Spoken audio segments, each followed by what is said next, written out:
Sebelum kita memulai kegiatan kita sore hari ini, mari kita nyanyikan satu lagu pujian yang berjudul Sungguh Indah. Teman-teman semua udah pasti tahu ya, lagu ini udah sering juga didengar mungkin. Okay.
Kita Mazmur 51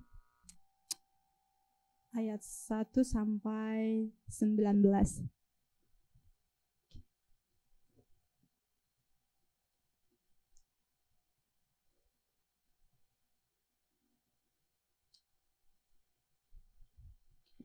Mazmur 51 ayat 1 sampai 19. Untuk pemimpin biduan, Mazmur dari Daud. Ketika Nabi Nathan datang kepadanya setelah ia menghampiri Betsyeba, kasihanilah aku ya Allah, menurut kasih setiamu, hapuskanlah pelanggaranku menurut rahmatmu yang besar. Bersihkanlah aku seluruhnya dari kesalahanku, dan tahirkanlah aku dari dosaku. Sebab aku sendiri sadar akan pelanggaranku, aku senantiasa bergumul dengan dosaku. Terhadap engkau sajalah aku telah berdosa, dan melakukan apa yang kuanggap jahat, supaya ternyata engkau adil dan putusanmu bersih dalam penghukumanmu. Sesungguhnya dalam kesalahan aku diperanakkan, dalam dosa aku dikandung ibuku. Sesungguhnya engkau berkenan akan kebenaran dalam batin, dan dengan diam-diam engkau memberitahukan hikmat kepadaku. Bersihkanlah aku daripada dosaku dengan hisop, maka aku menjadi tahir.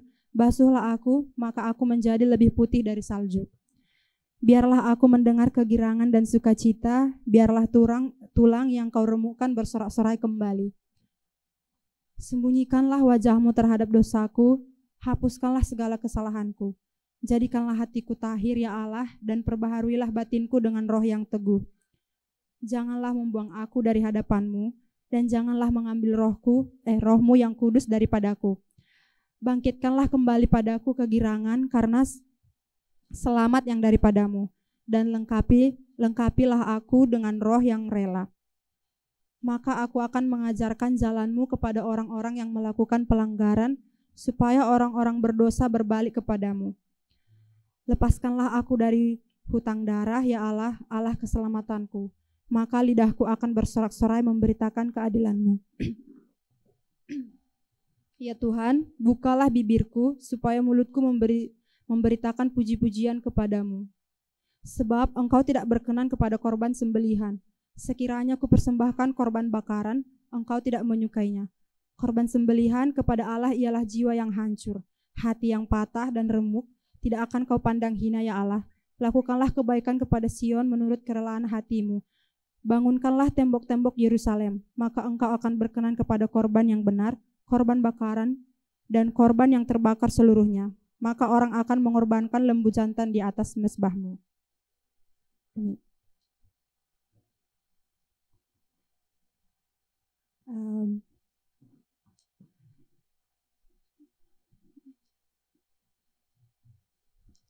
Selanjutnya mari kita nyanyikan satu pujian lagi yang berjudul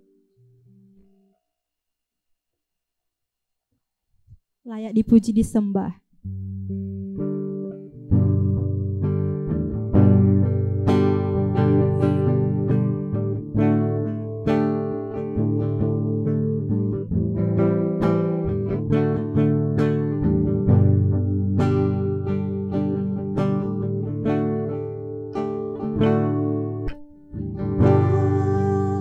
Semesta melukiskan kebesaran Tuhan, bumi dan surga menyanyikan kemuliaan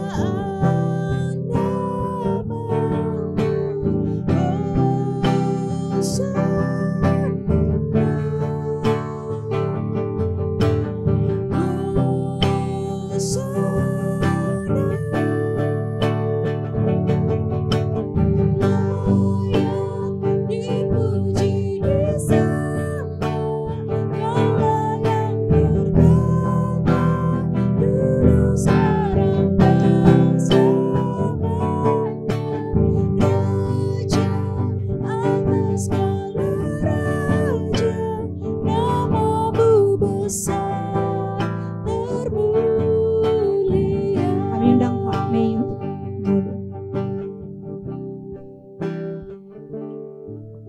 Mari kita, jika kami menyadari bahwa Engkau adalah Allah yang bertahta atas segala sesuatu yang terjadi, maka sudah seharusnya kami menyembah Engkau, maka seharusnya kami memuliakan Engkau di dalam hidup ini. Tetapi ketika kami boleh melihat ke dalam diri kami dan melihat bagaimana kami hidup hari demi hari, kami mengakui Tuhan, kami tidak selalu mempertuhankan Engkau di dalam hidup ini. Di dalam kesadaran atau ketidaksadaran, terkadang kami menjadi Tuhan atas diri kami.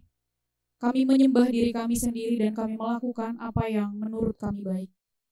Tuhan, ampunilah kami jika di dalam perjalanan kami mengikut Engkau, kami seringkali menjadi orang-orang yang munafik. Kiranya Engkau berbelas kasihan kepada kami. Ketika pada hari ini, pada sore hari ini kami akan mempelajari satu topik yang sebetulnya tidak mudah untuk dipahami, apalagi untuk diaplikasikan di dalam hidup ini. Kehidupan yang digerakkan oleh tujuan. Tuhan, kiranya Roh Kudus-Mu lah yang memimpin kami. Roh Kudus-Mu yang memakai hamba-Mu yang lemah dan hina ini, supaya dapat menyampaikan setiap kebenaran dengan tegas, dengan jelas, dan biarlah hati kami yang mendengarkannya boleh tunduk terhadap kebenaran-Mu. Engkau menyertai setiap kami yang sudah hadir di tempat ini, dan teman-teman kami yang masih di dalam perjalanan. Biarlah Engkau mengarahkan hati kami, pikiran kami, dan kehendak kami hanya kepadamu ya Tuhan, supaya sekali lagi kami betul-betul boleh mengerti dan memahami apa yang Engkau mau untuk boleh kami kejar di dalam hidup ini, dan biarlah di dalam hidup yang cuma satu kali ini, kami hanya mengejar apa yang menjadi kehendak-Mu. Inilah kami ya Tuhan, kami serahkan waktu di depan ini kepadamu. Di dalam dan demi anak-Mu Tuhan Yesus Kristus kami berdoa. Amin. Oke, selamat malam teman-teman yang terkasih. Ya, gimana kabarnya?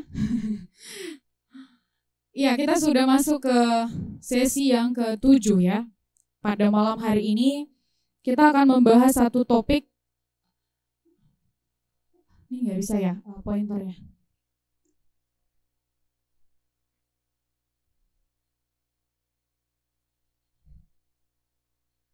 Nggak bisa ya. Oh, dari situ aja ya. Oke. Boleh next slide, Bang?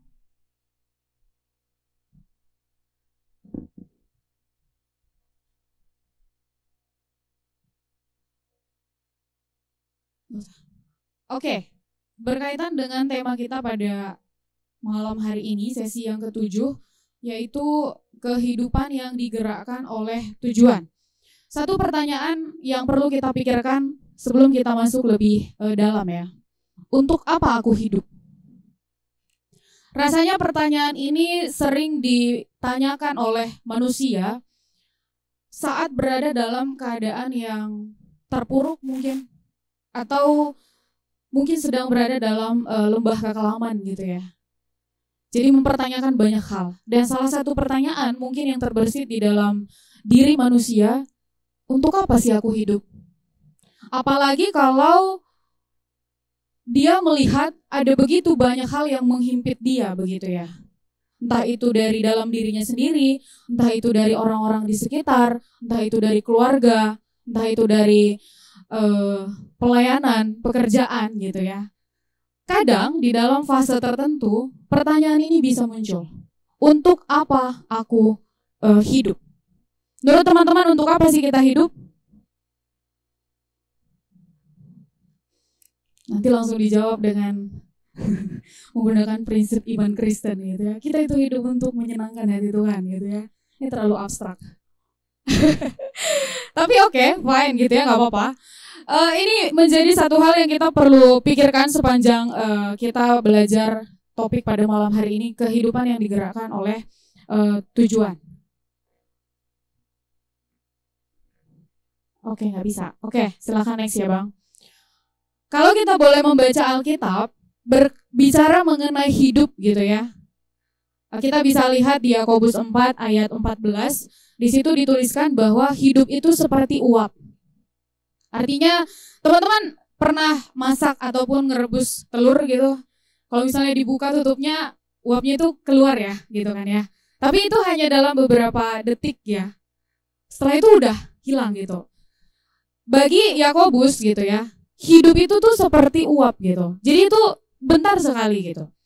Sementara kalau kita membandingkan di 1 Petrus 1 ayat 24, di situ dituliskan bahwa hidup itu seperti rumput ya akan menjadi kering dan ya akan lenyap gitu. Cepat sekali.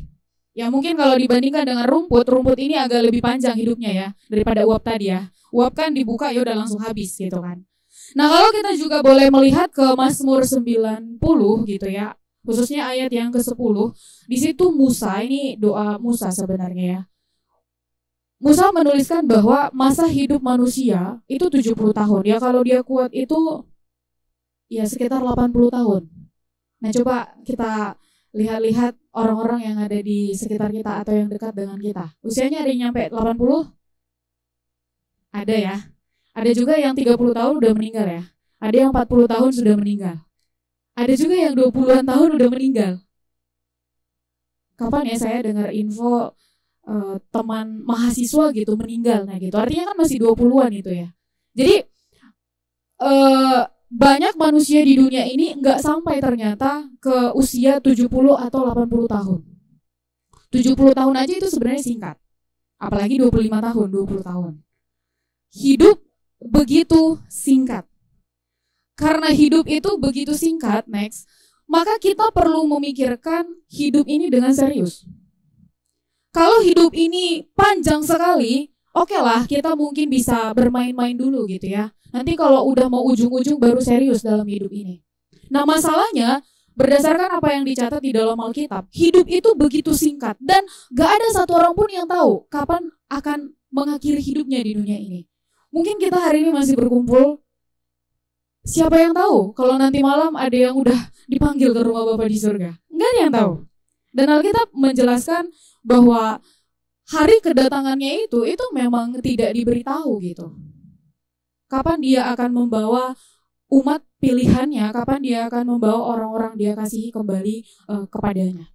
Nah, teman-teman yang terkasih, karena hidup itu singkat, maka kita perlu memikirkan hidup itu dengan serius. Artinya kita perlu memikirkan ngapain kita hidup di dalam waktu yang sangat singkat ini. Nah, salah satu penulis buku namanya Rick Warren, dia menulis satu buku The Purpose Driven Life. Ada satu kalimat yang dia tuliskan seperti ini: memusatkan perhatian pada diri sendiri, ini tidak akan pernah menyingkapkan tujuan hidup kita. Jadi kalau kita memulai segala sesuatunya itu dari diri kita, maka sampai kapanpun itu nggak akan pernah menyingkapkan tujuan hidup yang sesungguhnya. Karena at the end itu akan berorientasi kepada diri sendiri. Karena kita memulainya dari diri sendiri, maka itu pasti akan kembali kepada diri sendiri. Dan memang tidak seharusnya seperti itu. Mana mungkin sebagai seorang ciptaan kita ngerti tujuan kita dicipta itu untuk apa? Nggak ngerti.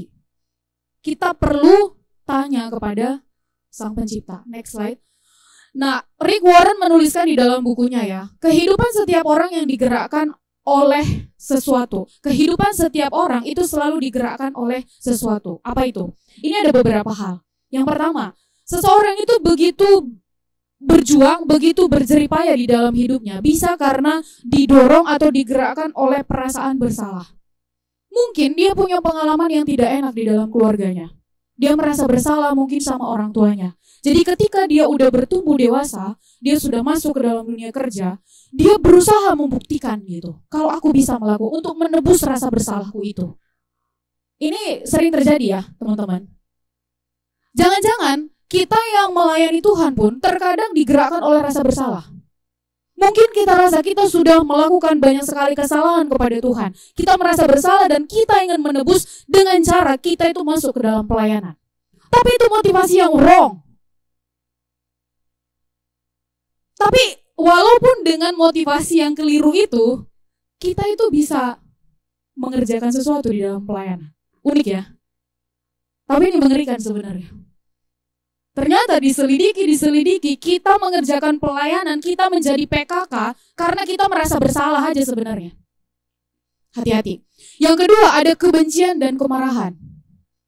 Nah, ini biasanya akan membuktikan diri, aku bisa melakukannya. Ku benci kali sama keluargaku yang sering kali menjelek-jelekkan keluarga kami. Maka one day ketika aku akan bekerja, aku akan buktikan. Tapi itu ada sebuah amarah di dalam hati.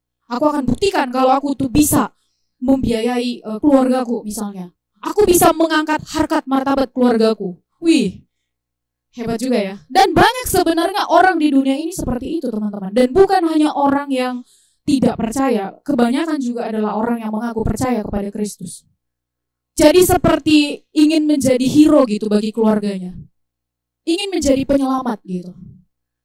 Ya, kelihatan di luar memang dia berhasil. Tapi kalau diselidiki, ternyata hal yang menggerakkan dia atau mendorong dia untuk bisa bekerja keras, untuk berjuang gitu ya. Mungkin tidur aja itu sedih sekali waktu tidur gitu. Yang menggerakkan dia itu adalah perasaan benci dan amarah. Kepada keluarga, kepada diri mungkin, dan kepada orang lain. Ada juga dituliskan di sini karena rasa takut. Ada materialisme. Ada karena kebutuhan akan pengakuan, pujian ataupun apresiasi. Nah, sepertinya bagian yang terakhir gitu ya, bagian yang kelima ini sudah sangat sering disampaikan di sesi pelatihan pemuridan ini ya gitu. Dan memang kita perlu mengakui ini ya, jika ini ada di dalam diri kita. Karena saya pikir nggak ada yang betul-betul lepas dari sini. Karena realitanya kita berasal dari keluarga yang tidak berfungsi sepenuhnya dengan baik. Jadi pasti ada kebutuhan-kebutuhan secara psikologis, secara emosional yang kita itu nggak terima, nggak kita dapat. Nah, ketika itu kita tidak dapat ketika kecil, maka ketika kita beranjak dewasa, kita berusaha untuk memenuhi itu. Kebutuhan akan pengakuan, kebutuhan akan pujian. Maka gampang sekali untuk mengoreksinya teman-teman, menyelidikinya. Jika kita melakukan sesuatu hal yang wow gitu ya, dan ternyata itu tidak dihargai oleh orang-orang di sekitar kita, maka gampang sekali kita itu akan kecewa atau marah, kesal, dan segala macamnya. Coba selidiki. Bisa jadi memang karena ada motivasi yang keliru di dalamnya. Kita pengen ketika kita melakukan sesuatu, maka teman-teman kita, rekan-rekan kita akan mengapresiasi kita. Ini sesuatu yang wajar dong ya. Wajar aja gitu. Tapi kalau itu akhirnya membuat kita down, maka kita perlu hati-hati. Bisa jadi kita memang hanya sibuk untuk memenuhi kebutuhan akan pengakuan, memenuhi kebutuhan akan pujian dan apresiasi. Kita perlu sadar teman-teman, di dunia ini gak ada satu orang pun yang bisa dengan sempurna memenuhi kebutuhan kita. Dan Alkitab menjelaskan, menyampaikan kepada kita, satu-satunya pribadi yang bisa memenuhi semuanya itu, ya hanya Kristus, Sang Penyelamat jiwa kita. Next slide. Pengkhotbah 4 ayat 4 mencatat seperti ini ya. Aku tahu juga bahwa manusia bekerja begitu keras. Ini Salomo ya. Hanya karena iri hati melihat hasil usaha tetangganya. Semua itu sia-sia belaka seperti usaha mengejar angin. Jadi seorang Salomo gitu ya, dia adalah raja bangsa Israel gitu ya, anaknya Daud. Dituliskan di Alkitab bahwa dia adalah sosok yang sangat berhikmat. Dan memang dia meminta hikmat itu ya kepada Tuhan pada saat dia menjadi seorang raja. Dan Tuhan memberikan itu. Seorang yang berhikmat itu menuliskan di Pengkhotbah 4 ayat 4, ini dari BIMK ya, Bahasa Indonesia Masa Kini. Aku tahu juga bahwa manusia bekerja begitu keras, begitu bergigi, begitu berjuang gitu ya. Itu hanya karena iri hati melihat usaha tetangganya. Jadi ini mirip dengan yang disampaikan oleh Rick Warren tadi ya, bahwa seseorang itu bisa melakukan sesuatu karena digerakkan oleh sesuatu, yaitu perasaan iri bisa jadi. Nah tadi ada 5 hal yang dituliskan di bukunya Rick Warren gitu. Nah di dalam Pengkhotbah 4 ayat 4, satu lagi dituliskan karena iri hati, iri melihat tetangga, iri melihat orang lain. Jadi kita juga ingin aku melakukan itu gitu, dan kita kejar. Ya dalam beberapa momen mungkin terkadang itu perlu juga ya. Saya pikir ya teman-teman. Tapi kalau di dalam perjalanan hidup kita seumur hidup, semua itu dimotivasi oleh perasaan iri, maka kita keliru di dalamnya. Tapi kalau di dalam kondisi yang gak baik-baik aja gitu ya, dimana kita itu seperti berada di dalam lembah kekelaman, terkadang motivasi yang serong itu pun, itu bisa Tuhan pakai untuk kita itu bisa naik lagi gitu. Saya pikir bisa seperti itu. Tapi bukan berarti jadi excuse kita akan melakukannya terus-menerus. No. Mestinya orang-orang yang mengenal Tuhan akan dikoreksi oleh Roh Kudus ya. Ketika motivasi kita serong. Dan kita pasti akan gelisah. Dan satu-satunya respon kita mestinya ya, kalau kita betul-betul punya relasi yang dekat dengan Tuhan, maka kita bertobat. Tapi kalau kita masih mempermainkan Tuhan di dalam hal itu, maka coba pertanyakan identitas kita, status kita sebagai anak Tuhan. Karena seorang anak yang betul-betul mengasihi bapaknya, dia gak mungkin mempermainkan bapaknya. Dia akan menghargai, dia akan menghormati bapaknya. Next slide. Satu tulisan dari Abraham Maslow ya. Mungkin teman-teman pernah membaca, kalau anak psikologi mungkin pernah membaca, terkait hierarki kebutuhan manusia. Ya sepertinya saya sudah pernah membagikan hal ini mungkin di sesi yang lain ya. Tapi mari kita sama-sama lihat lagi. Manusia itu menurut Abraham Maslow ya teman-teman, seorang psikolog dia, manusia itu membutuhkan beberapa kebutuhan ini di dalam hidupnya. Yang paling dasar itu, manusia itu membutuhkan kebutuhan fisiologis. Seperti misalnya makan, minum gitu ya, terus pakaian. Ya kalau nggak ada pakaian ya nggak berani kita datang hari ini ke tempat ini ya. Jangankan ke sini gitu ya, keluar kos aja nggak berani gitu kan ya. Lalu kalau misalnya naik lagi, ini rasa aman dan rasa apa ya, kita itu merasa dilindungi, nah gitu. Bagi kita yang tidak mendapatkan kebutuhan fisiologi sejak kecil sampai besar dengan baik, bisa jadi ketika kita akan bekerja teman-teman, kita itu akan sibuk memenuhi ini dulu. Makan enak lah di mana-mana, karena dari kecil gak pernah makan enak. Jadi ketika kita punya uang, wih, uangku aku bisa mengelolanya, mengendalikannya. Kita bisa makan enak, kita bisa beli pakaian, makanya gak heran.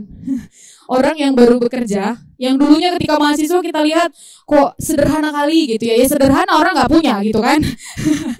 Bukan sederhana itu namanya gitu ya. Ya dia terpaksa memang menjadi seperti itu karena gak ada yang bisa dia gunakan. Tapi ketika dia sudah bekerja, wih, lifestyle-nya kok berubah ya gitu. Sampai pelayanan aja lupa gitu. Di-sharingkan dana, aduh sorry ya aku udah gak kayak gitu lagi gitu. Itu bisa terjadi teman-teman. Kenapa? Karena memang sudah sibuk untuk memenuhi apa yang dulunya itu dia nggak dapatkan. Jadi ketika dia punya sesuatu, maka dia akan berusaha memuaskan dirinya. Maka kita perlu hati-hati ya. Tapi bukan berarti nggak boleh makan enak. Bukan gitu juga ya, saya tidak terlalu ekstrim ya teman-teman. Bolehnya makan enak, tapi ya kita juga perlu berhikmat ya di dalam mengelola apa yang Tuhan itu titipkan kepada kita. Yang kedua itu kebutuhan rasa aman. Jika kita di dalam keluarga itu nggak merasa aman, nggak merasa dilindungi gitu ya teman-teman. Bagi cewek ya misalnya. Karena jujur ini sempat terjadi sama saya. Ya syukurnya Tuhan menyelamatkan saya dari kondisi itu. Jadi saya itu lahir di tengah-tengah keluarga yang saya merasa tidak betul-betul dikasihi. Saya merasa tidak betul-betul diberikan rasa nyaman lah gitu. Ada ruang untuk bisa mengekspresikan apa yang saya pikirkan, apa yang saya rasakan gitu. Jadi saya merasa orang tua saya cuman ya menuntut melakukan A, B, C, D, apa yang mereka mau. Nah, seperti itu.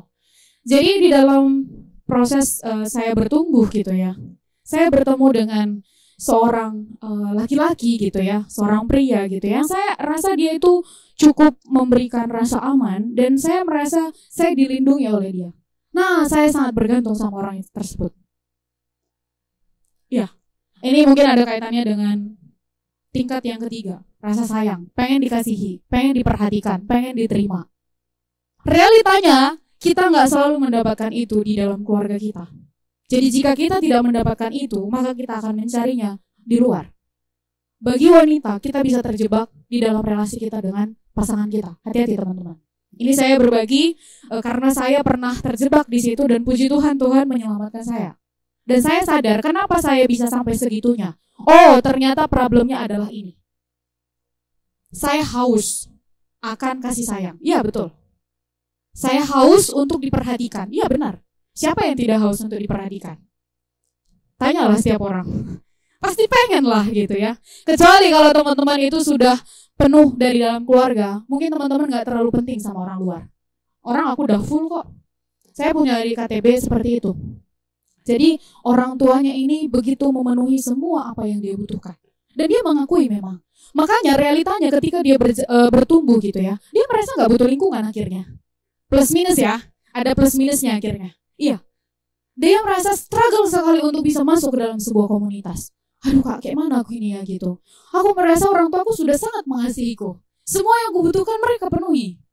Jadi aku gak butuh orang lain gitu. Aku gak butuh orang lain gitu. Sehingga kalau dia berrelasi dengan orang, itu ya di luar permukaan aja gitu. Ya udah tahu namanya, gak mau intim, nah gitu loh. Gak mau intim. Jadi ada plus minusnya ya teman-teman. Nah kita boleh menyelidiki kita itu lahir di tengah keluarga yang seperti apa. Lalu kalau naik lagi levelnya, itu adalah kebutuhan akan penghargaan, harga diri. Jika kita di dalam interaksi kita dengan teman-teman, entah itu dalam pelayanan atau dalam pekerjaan gitu ya, kita itu merasa diusik gitu ya harga diri kita, maka coba koreksi. Bisa saja kita memang membutuhkan penghargaan itu, harga diri itu. Jadi kita nggak ready kalau orang lain itu seolah-olah kayak menginjak-injak harga diri kita. Karena kalau kita boleh melihat kepada apa yang dialami oleh Yesus, apa sih yang nggak dialami dia ya? Dia cek dicaci maki, nggak dihargai, diludahi. Waduh, udah kayak sampah beneran. Jadi mari kita sama-sama apa ya teman-teman? Ya kita perlu mengakui kalau ada banyak kebutuhan yang memang nggak terpenuhi gitu. Tapi bukan berarti itu menjadi alasan bagi kita ketika kita sudah bekerja, kita akan memenuhi semuanya itu. Sang guru kita yang kita ikuti yaitu Yesus Kristus, gak mendapatkan semuanya itu. Ya maka sebagai orang yang juga tidak mendapatkan semuanya itu, mari kita belajar ya dari Yesus Kristus. Tuhan mungkin bilang ke kita gitu ya, ketika kita merasa gak dihargai, ketika kita merasa dikecewakan dan segala macam. I feel you. Mungkin Tuhan Yesus bilang seperti itu. I feel you, Sri. Aku udah ada di situ. Contoh ya, contoh. Jangan merasa si Sri sedang mengalami kondisi itu ya, enggak. Aku yakin dia akan mengatakan itu. I feel you, Rian, misalnya gitu. I feel you. Aku merasakan apa yang kau rasakan. Bahkan lebih. Ya saya nggak tahu kita sedang mengalami kondisi apa sekarang teman-teman, tapi ya mari kita terus mengarahkan pandangan kita kepada Kristus. Yang terakhir itu adalah aktualisasi diri. Bagaimana supaya kita itu berkembang, bagaimana supaya kita maksimal di dalam hidup ini, mengekspresikan semua potensi, semua kapasitas di dalam diri. Nah, seorang motivator pasti akan menekankan hal itu ya. Betul ya? Kita harus mengenal diri kita, ya betul, satu tahap benar gitu. Setelah itu kita mau persembahkan kepada siapa? Kalau diselidiki, ujung-ujungnya itu semua untuk diri sendiri sebenarnya. Ya, aktualisasi diri, menjadi PKK, menjadi pengurus, menjadi apa lagi ya, di mana-mana muncul gitu ya, jadi panitia, jadi ini segala macam. Coba selidiki. Jangan-jangan kita mengerjakan semuanya itu karena ingin mengaktualisasikan diri kita. Jika itu, maka ya itu nggak akan membuat kita makin mengenal Tuhan, teman-teman.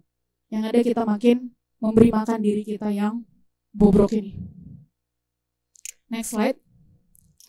Nah, berdasarkan kebutuhan Maslow yang tadi kita sama-sama lihat dan juga berdasarkan apa yang dituliskan oleh Rick Warren di dalam bukunya bahwa seseorang pasti akan digerakkan oleh sesuatu gitu ya. Maka dari sini kita bisa memahami bahwa harapan di dalam hidup itu muncul karena ada tujuan. Jadi seseorang itu masih punya harapan di dalam hidupnya, dia masih punya gairah di dalam hidupnya karena dia masih punya tujuan. Tapi tujuan seperti apa? Ini bertolak dari apa atau dari siapa, dan ini kepada siapa akhirnya. Nah, itu yang menjadi pertanyaan. Jadi kalau kita tanya semua orang, pasti ada alasan kenapa dia melakukan A, B, C, D. Ya itulah tujuan hidupnya. Tujuannya itu ya untuk memenuhi semua kebutuhan-kebutuhannya. Dan ini sebagai manusia ya wajar sekali.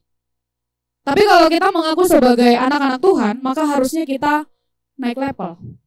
Kita nggak hanya sampai di situ. Mestinya kita hidupnya di atas rata-rata. Jadi mari kita sama-sama lihat ya. Next. Setiap orang membutuhkan kompas yang benar untuk dapat berlayar, untuk dapat bergerak, berjalan menuju tujuan yang tepat. Nah, demikian orang percaya dalam menapaki perjalanan mengikuti Yesus di tengah dunia yang telah kehilangan arah.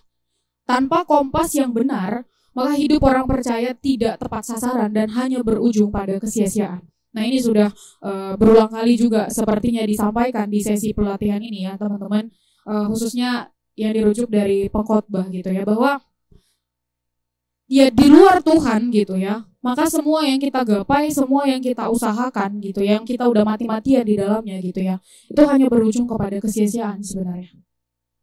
Karena Paulus juga menuliskan bahwa kerja keras kita tidak sia-sia jika kita melakukan segala sesuatunya itu di dalam persekutuan dengan Tuhan. Jadi mestinya kita memahami ini gitu. Bahwa sesuatu itu bisa berguna, berarti, bermakna jika di dalamnya itu ada kebersamaan dengan Tuhan. Di luar itu, maka pasti kita sedang melayani diri kita. Next. Karena itu teman-teman yang terkasih di dalam Kristus, tujuan hidup yang sebenarnya itu mesti bertolak dari Allah dan kepada Allah. Jadi tujuan hidup harus dimulai dengan memikirkan Allah Sang Pencipta. Mari kita buka Pengkhotbah 12 ayat 1.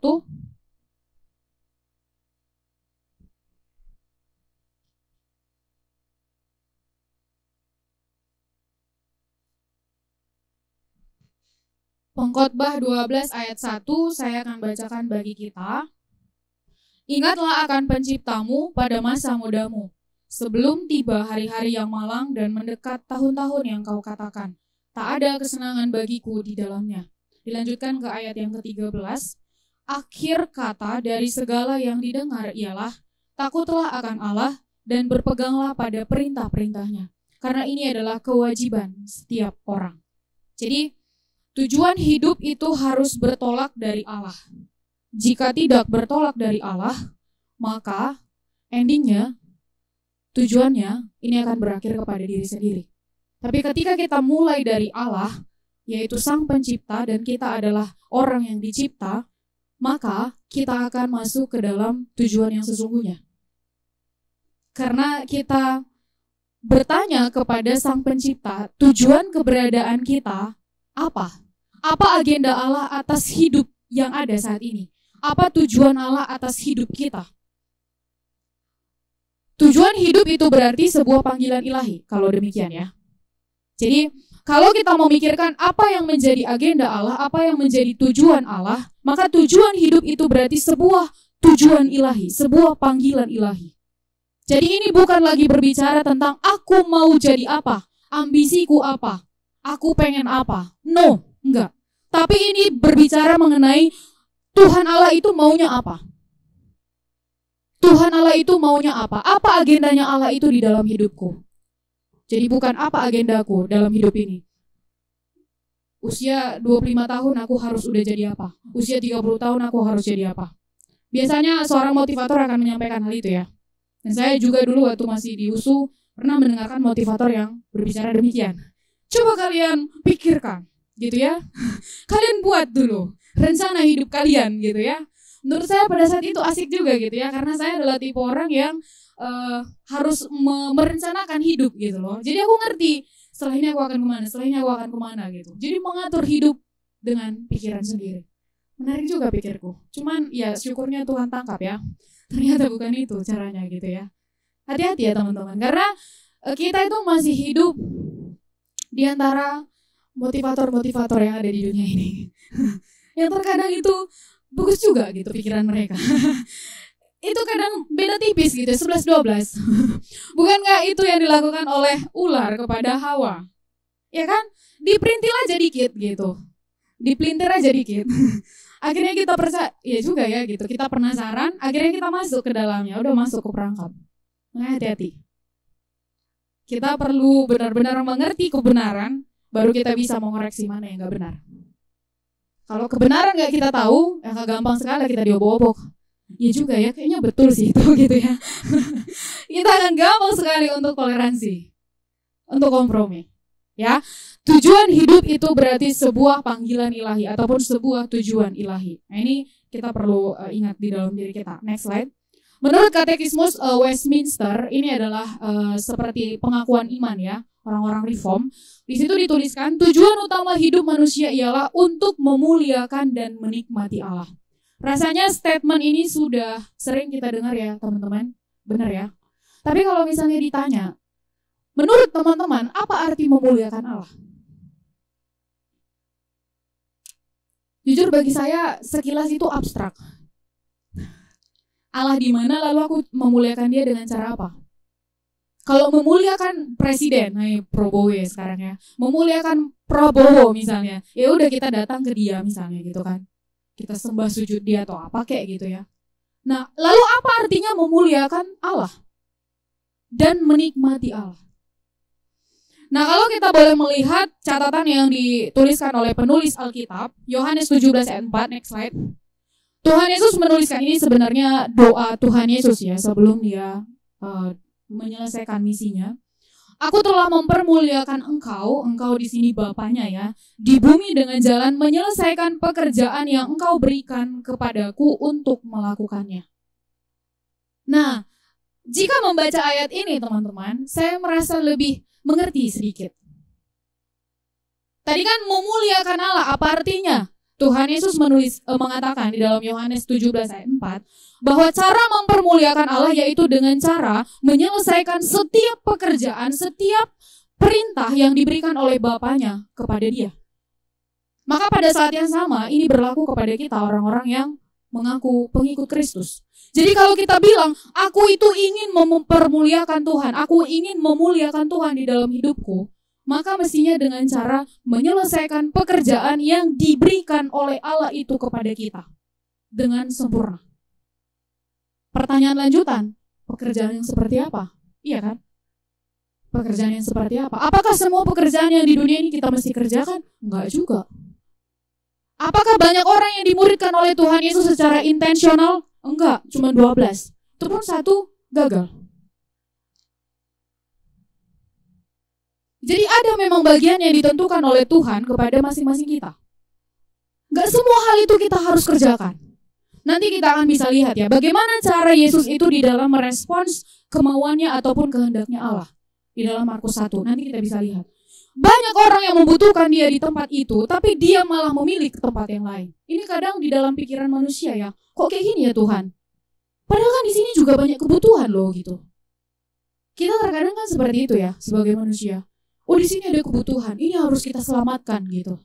Kita pengen jadi hero. Tapi pertanyaannya adalah apakah memang Tuhan pengen kamu ada di situ? Nah itu mesti diselidiki lagi. Jangan-jangan itu cuma kemauan kita.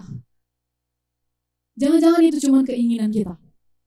Nah itu kenapa di dalam perjalanan mengikut Tuhan sampai hari ini teman-teman, saya pun terus belajar untuk bertanya ya gitu. Dan peka gitu ya terhadap apa yang Tuhan itu pengen mau gitu. Karena kita sebenarnya diperhadapkan dengan pilihan-pilihan yang baik gitu. Baiknya melayani sebagai PKK baik, baiknya melayani sebagai panitia baik, baiknya semua yang kita pikirkan. Tapi di antara semua yang baik itu, mana yang terbaik menurut Tuhan untuk kita? Nah itu gak gampang untuk memilihnya teman-teman, untuk boleh melihatnya, serius. Dan saya mengalami itu. Jadi kadang untuk bisa mengambil keputusan itu bisa berhari-hari bahkan sampai berbulan-bulan. Saya gak akan melangkah jika saya saya tidak yakin, serius. Karena yang menjadi ketakutan saya adalah ketika saya melangkah berdasarkan pertimbangan saya semata. Itu menjadi satu ketakutan yang terbesar di dalam diri saya. Karena di dalam hidup ini saya ingin melakukan semua hal yang Tuhan memang mau untuk saya lakukan. Walau terkadang untuk bisa melakukannya itu ada banyak hal yang perlu dikorbankan. Perlu membayar harga. Perlu keluar dari zona nyaman dan lain sebagainya. Nah, jadi sekali lagi ya, jika kita mengatakan bahwa hidup kita untuk memuliakan Tuhan, maka cara untuk memuliakan Tuhan ialah menyelesaikan pekerjaan yang telah Tuhan berikan kepada kita. Menyelesaikannya sampai akhir. Next slide. Lalu bagaimana cara mengetahui dan menemukan panggilan ilahi sebagai tujuan dalam hidup? Next. Mari kita lihat di Markus 1 ayat 32 sampai dengan 38. Kita akan menemukan tujuan hidup melalui doa ya. Mari kita membuka Markus 1 ayat 32 sampai dengan 38.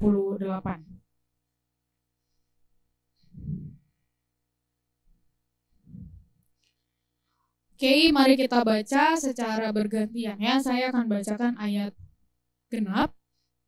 Teman-teman silakan baca ayat yang ganjil ya. Markus 1 ayat 32 sampai dengan 38 firman Tuhan. Menjelang malam sesudah matahari terbenam, dibawalah kepada Yesus semua orang yang menderita sakit dan yang kerasukan setan.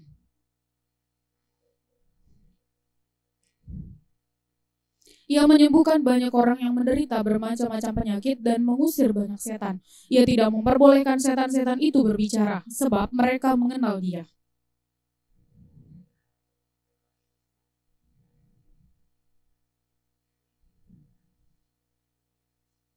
Tetapi Simon dan kawan-kawannya menyusul Dia.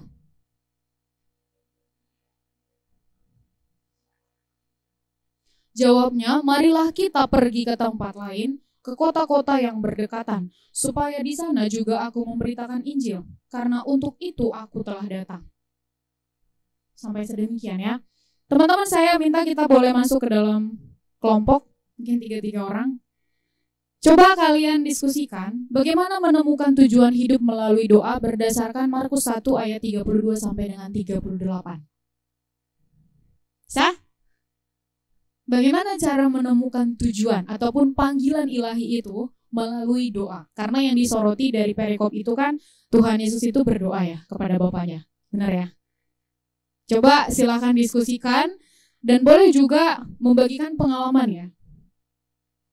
Misalnya teman-teman dalam memikirkan, menggumulkan sebuah pelayanan misalnya sebagai seorang PKK, kayak gitu. Gimana teman-teman menemukan panggilan Allah itu lewat doa? Kan biasanya kalau kita di KMK, kudoakan dulu ya, kan itu toh. Gimana caranya menemukannya itu? Lewat doa. Bener nggak lewat doa dapatnya? Atau lewat hitung-hitungan kepala, logika? Ini hitung-hitung, ya oke lah, masih bisa lah gitu. Oke, silakan masuk ke dalam kelompok ya. 3 orang, silakan. Ayo bergerak.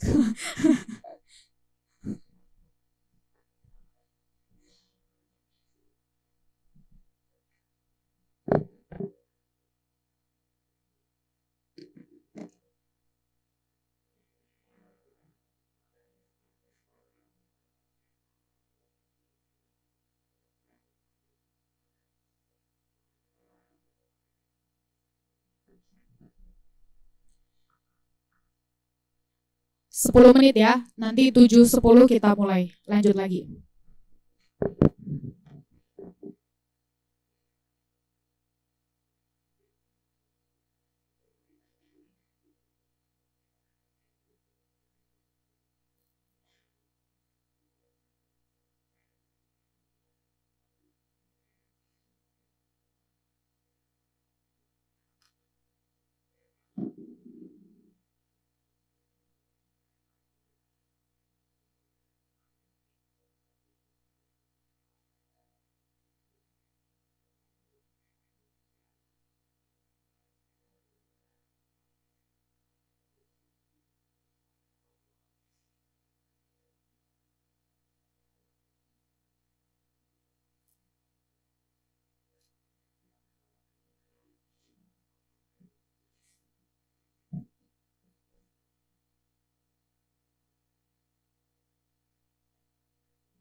1 menit lagi ya teman-teman.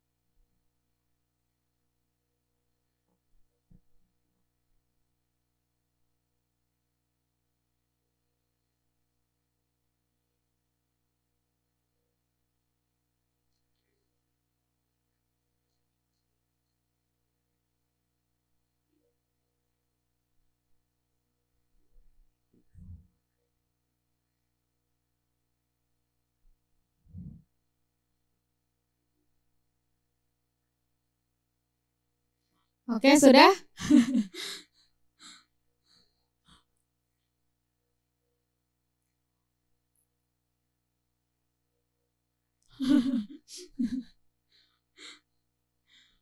Satu menit lagi ya. Oke, baiklah.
Oke, sepertinya cukup ya.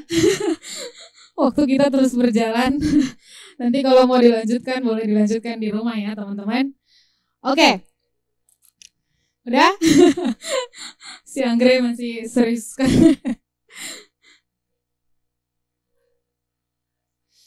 Oke. Menemukan tujuan hidup melalui doa berdasarkan Markus 1:32-38. Siapa yang ingin berbagi? Yang sudah sangat ingin membagikan apa yang dia diskusikan dengan teman-temannya. Ayo. Kayaknya kalau semua kelompok waktu kita ini. Adek yang pakai kacamata, pakai baju hitam ya? Iya, iya. Kayak dia lagi lagi banyak yang dia pikirkan. Boleh, Dek? Bagikan apa yang kalian diskusikan. Bagaimana menemukan tujuan hidup ataupun panggilan Allah itu melalui doa. Boleh? Ayo. Gak usah takut. Kita sama-sama belajar kok. Ayo. Perkenalkan nama dulu ya, sama UP dari mana.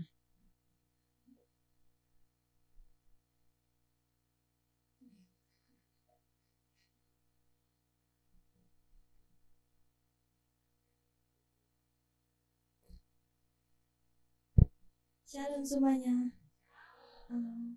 Perkenalkan, saya Fajria Magdalena Bangun dari jurusan Sastra Inggris Ilmu Budaya Stambuk 23. Di sini saya membagikan diskusi tadi. Jadi tentang menemukan tujuan hidup melalui doa. Jadi membangun tujuan hidup melalui berdoa. Saat kita berdoa kan sebelumnya kita pasti punya pilihan, ya kan. Nah pasti pilihan kita itu lebih dari 2 atau berapa lah. kita meminta hikmat dari Tuhan gitu supaya pilihan kita itu bisa pas gitu, diberikan hikmat supaya apa yang kita pilih tepat sesuai dengan apa yang Tuhan mau. Oke, tepuk tangan ya untuk Terima kasih. panggilannya apa ya, Dek? Mahda ya? Ria, Kak. Ria. Iya. Oke, Ria. Terima kasih, Ria. Jadi poin yang disampaikan oleh Ria, melalui doa kita itu bisa berhikmat ya di dalam menentukan Tuhan itu maunya apa gitu ya. Dengan kata lain, melalui doa kan kita mulai belajar untuk menyelaraskan apa yang kita pikirkan dengan apa yang Tuhan itu pikirkan ya. Terima kasih, Ria. Ria boleh pilih satu orang, laki-laki tapi ya. Terbatas laki-laki ya. Bang Sin langsung pergi. Bercanda Bang, bercanda. Siapa? Aldo ya? Wis, beruntungnya dirimu Aldo, dipilih oleh Ria loh. Silakan Aldo.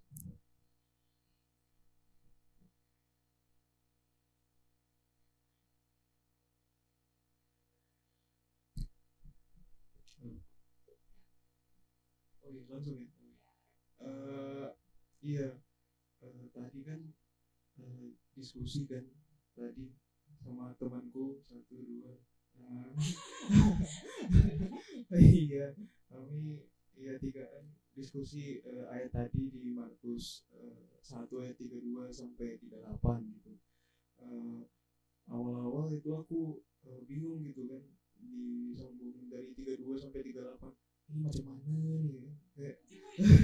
Kayak nggak paham aku kan, tapi pas di dalam diskusi itu ternyata dari dari kesibukan kita yang sangat super padat itu, dari Tuhan Yesus ajarin itu sendiri, dia sempat masih sempatin untuk berdoa gitu, dan juga di dalam doa itu juga ya Tuhan Yesus juga bisa menemukan sesuatu gitu, apa yang dilakukan untuk di hari itu gitu. Dan di ayat yang 38 itu kan Tuhan Yesus berkata gitu untuk menginjili gitu. Jadi yang udah pasti ya sebelum memulai hari itu ya kita harus berdoa gitu, supaya kita di dalam doa itu juga menemukan sesuatu gitu yang menjadi tujuan kita. Mungkin itu sih. Oke, terima kasih Aldo, tepuk tangan ya untuk Aldo.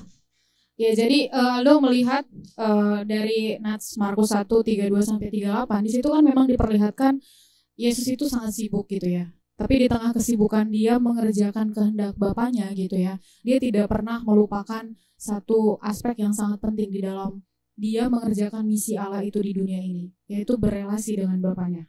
Artinya dia selalu bertanya, Bapaknya itu pengen dia melakukan apa day by day. Nah, dari sini kita bisa memahami teman-teman bahwa panggilan ilahi itu sifatnya itu dinamis gitu. Tuhan itu enggak cuma ngasih sekali, misalnya David, kau akan jadi seperti ini, kau akan melakukan ini. Enggak hanya itu gitu.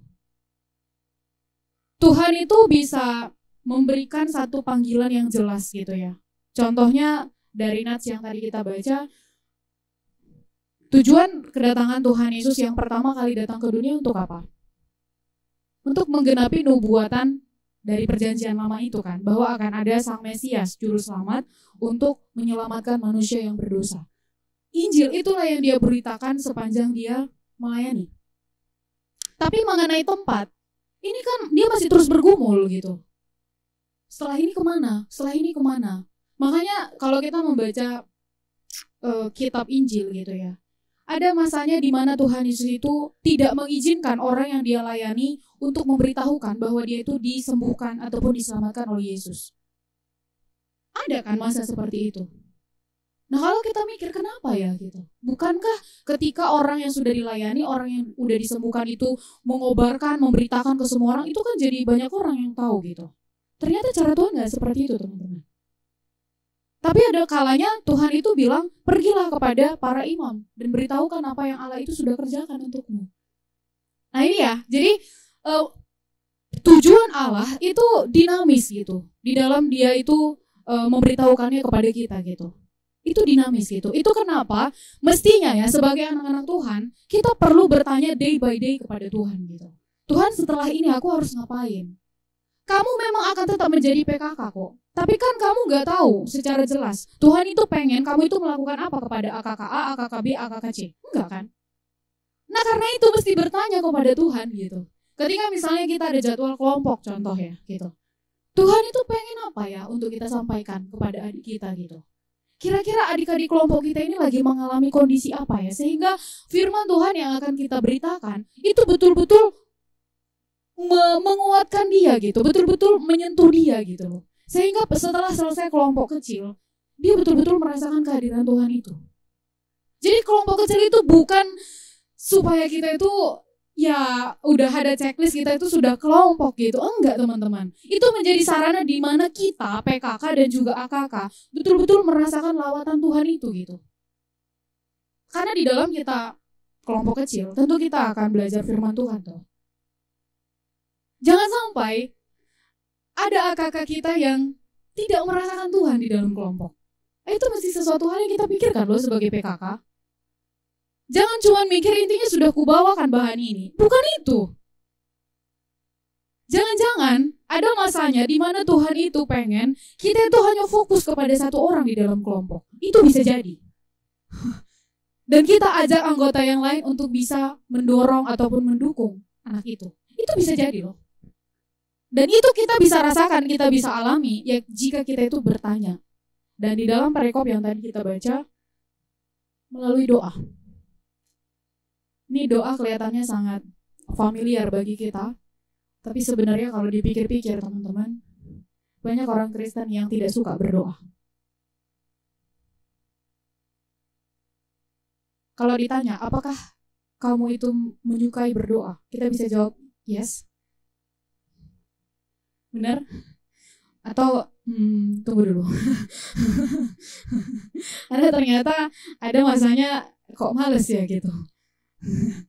Ya. Nah, karena itu mari kita lihat ya, apa signifikansi next slide. Apa signifikansi doa terhadap menemukan panggilan ilahi? Next slide. Oke. Jadi ada 3 hal teman-teman. Yang pertama itu kepekaan. Yang kedua keyakinan dan yang ketiga ketaatan. Jadi ketika kita itu berdoa gitu ya, itu ketiga hal ini mestinya ada di dalam diri kita. Dan itu yang terjadi pada Yesus. Jadi dia benar-benar peka dan dia benar-benar yakin bahwa untuk itulah aku datang ke dunia ini. Kan itu kan yang dicatat di ayat 38 tadi. Ayo kita ke tempat lain. Loh, tapi di sini juga banyak loh yang nunggu Yesus gitu. Enggak, aku memang diutus ke sana. Kalau secara manusia, mungkin kita merasa, ih kok kayak gini, kan gitu toh. Ih kok kayak gini, nah gitu. Tapi Yesus tidak memikirkan apa yang menjadi pemikiran manusia pada saat itu. Yang dia pikirkan hanya ketaatan kepada Bapa yang mengutus dia.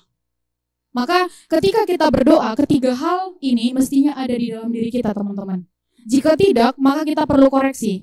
Doa-doa kita jangan-jangan memang salah. Kita salah berdoa. Karena itu kita gak mendapatkan apa yang kita minta. Tuhan Yesus pernah menyampaikan itu toh.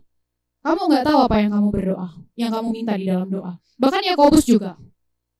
Kamu minta sesuatu ya ingin kamu habiskan untuk dirimu sendiri. Ya pantas aja Allah itu gak kasih itu.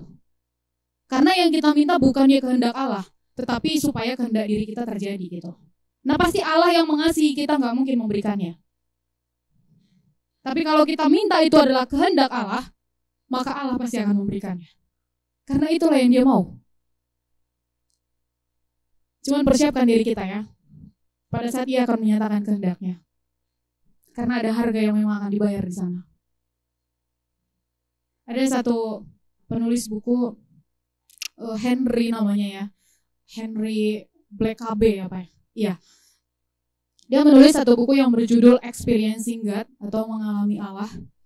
Jadi di dalam buku itu dia menjelaskan bagaimana dia belajar peka terhadap pimpinan Tuhan dan bagaimana dia meyakini dan dia menaatinya gitu.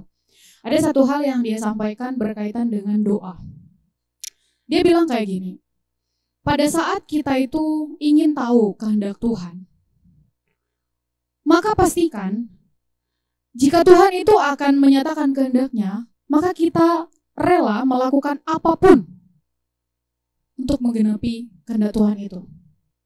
Nah, jika itu ada dalam diri kita, Tuhan pasti menyatakan kehendak-Nya. Nah, seringkali kenapa Tuhan akhirnya sepertinya tidak menyatakan kehendak-Nya? Karena memang ketika rancangan Tuhan itu dinyatakan, kehendak Tuhan itu dinyatakan, sebetulnya kita belum ready untuk membayar harga.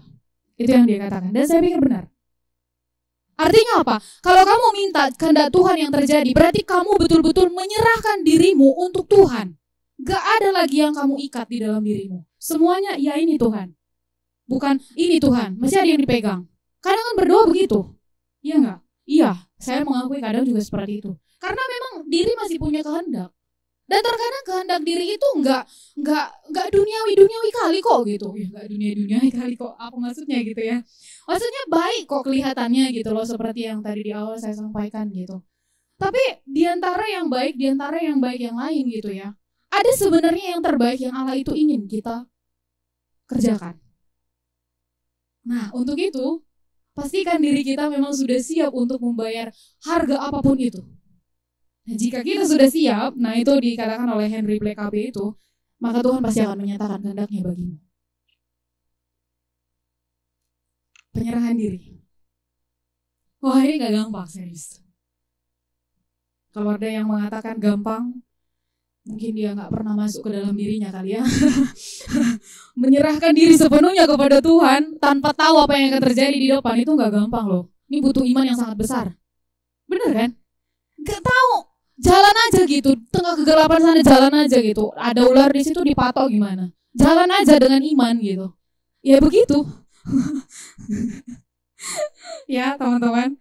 Nah itu ya berkaitan dengan kehendak Tuhan ataupun tujuan Tuhan di dalam hidup kita. Sekali lagi berdasarkan bagian ini, signifikansi doa terhadap menemukan panggilan ilahi ataupun tujuan ilahi, yaitu ada 3 hal. Saya ulangi lagi ya, kepekaan, keyakinan, dan yang terakhir itu ketaatan. Gak guna kita peka, gak guna kita yakin, tapi kita gak taat. Gak ada gunanya. 3 ini mestinya ada. Tapi kalau asal taat-taat aja, ini gak benar juga. Karena gak pernah bergumul. Intinya apapun juga jalan aja gitu. Ada gak orang kayak gitu? Ada. Iya. Tapi dia gak pernah bergumul. Jalan aja terus melayani gitu. Tapi gak pernah bergumul, ini maunya Tuhan atau enggak? Gak pernah ditanya itu. Artinya aku PKK itu kan baik. Ya PKK baik sih gitu. Jadi panitia baik gak? Ya baik sih gitu. Tapi apakah betul Tuhan memang pengen kamu ada di situ? Itu lain lagi. Jangan-jangan Tuhan suruh kita untuk masuk ke dalam keluarga kita. Kita sibuk keluar, keluarga kita biarin. Misal ya, jangan-jangan kita gumulkan bersama-sama. Next slide. Ini ayat ini sudah sangat sering kita baca dan kita dengar ya. Tapi saya pikir berkaitan dengan topik kita pada malam hari ini digerakkan oleh tujuan, maka ini mesti kita renungkan ulang teman-teman. Karena kita ini adalah buatan Allah. Kita itu diciptakan di dalam Kristus Yesus untuk melakukan pekerjaan baik yang dipersiapkan Allah sebelumnya. Dan yang Allah mau, Allah kehendaki, yaitu kita itu hidup di dalam rencana awalnya. Tuhan bisa punya rencana B. Bisa. Tapi kalau bisanya kita memenuhi rencana A, kenapa harus rencana B? Iya kan? Teman-teman mau planning B aja Tuhan gitu. Kalau saya enggak. Atau planning C aja gitu. Misalnya sesuatu itu mestinya dirancangkan Allah menjadi sebuah bangunan yang besar gitu ya. Tapi karena satu dan lain hal cuman bisa jadi gubuk gitu, rumah kecil. Ya janganlah maunya. Kita itu di tangannya Tuhan, jadi yang udah serong-serong pun itu bisa tetap dibentuk menjadi sesuatu, benar gitu. Tapi janganlah itu menjadi alasan bagi kita untuk jadi mempermainkan Tuhan di dalam perjalanan ini gitu. Nanti kan ada lagi gitu. No, bukan seperti itu teman-teman. Itu kenapa Rasul Paulus itu di dalam Roma 6 sama Roma 7 itu menuliskan, iya kasih karunia Allah itu memang begitu berlimpah-limpah gitu. Di mana ada dosa yang begitu besar, di situ kasih karunia-Nya berlimpah-limpah. Tapi bukan berarti itu menjadi satu excuse bagi diri kita untuk terus bertekun di dalam dosa. Mestinya enggak. Mestinya orang yang betul-betul mengenal Tuhan, maka hari demi hari dia itu semakin membenci dosa dan dia semakin mencintai apa yang Tuhan itu mau. Maka mari kita mengoreksi diri kita ya. Next slide. Berkaitan dengan panggilan ilahi ataupun tujuan ilahi gitu ya. Bagaimana ya cara kita untuk mengerti bahwa Allah itu menginginkan kita untuk melakukan sesuatu hal ini gitu ya. Maka beberapa hal ini kita perlu pikirkan ya teman-teman, karena Allah itu memang menyediakan karunia-karunia ataupun potensi-potensi untuk kita itu bisa berbagian di dalam perwujudan kerajaan-Nya di tengah-tengah dunia ini. Jadi mari coba lihat karunia ataupun potensi yang kita bisa berikan yang berkontribusi untuk membangun tubuh Kristus. Mari kita coba lihat. Selama kita pelayanan di mahasiswa sampai sejauh ini, kira-kira di dalam area apa aja ya Allah itu sudah membentuk kita gitu. Kesempatan-kesempatan apa yang diberikan oleh Allah? Misalnya menjadi MC, menjadi pemusik, nah gitu ya. Sharing firman, menjadi seorang pengurus, pembinaan kah itu, atau kopral kah itu, nah gitu. Itu adalah sesuatu hal yang Tuhan itu sudah sediakan dan kita sudah melatihnya, mengembangkannya. Ya bisa jadi memang Allah ingin supaya kita terus mengerjakan bagian itu gitu. Dimanapun nantinya kita berada. Misalnya ketika teman-teman nanti sudah bekerja gitu ya, masuk ke dalam sebuah institusi ataupun perusahaan, ada di sana ibadah untuk pekerja. Nah, teman-teman sudah sering menjadi MC. Ya berikan dirimu untuk menjadi MC di situ. Misalnya ketika ibadah buka tahun gitu ya, bona tahun ya namanya. Kita sudah diperlengkapi untuk membagikan apa yang kita baca dari firman Tuhan. Berbagilah di situ. Mungkin kadang kita merasa ini ya, aduh masih koci lagi gitu kan, mana mungkin lah didengar orang ini gitu ya, banyak ketakutan dan segala macam. Mari kita coba kembangkan itu. Bisa jadi memang apa yang Allah itu sudah sediakan sejak kita di pelayanan mahasiswa, bahkan bukan sejak di pelayanan mahasiswa ya, sejak kita kecil bahkan gitu ya, sampai kita bertumbuh sampai hari ini. Itu punya tujuannya teman-teman. Itu bukan tanpa tujuan. Nah, bagaimana kita menggunakannya itu untuk membangun anggota tubuh Kristus yang lain.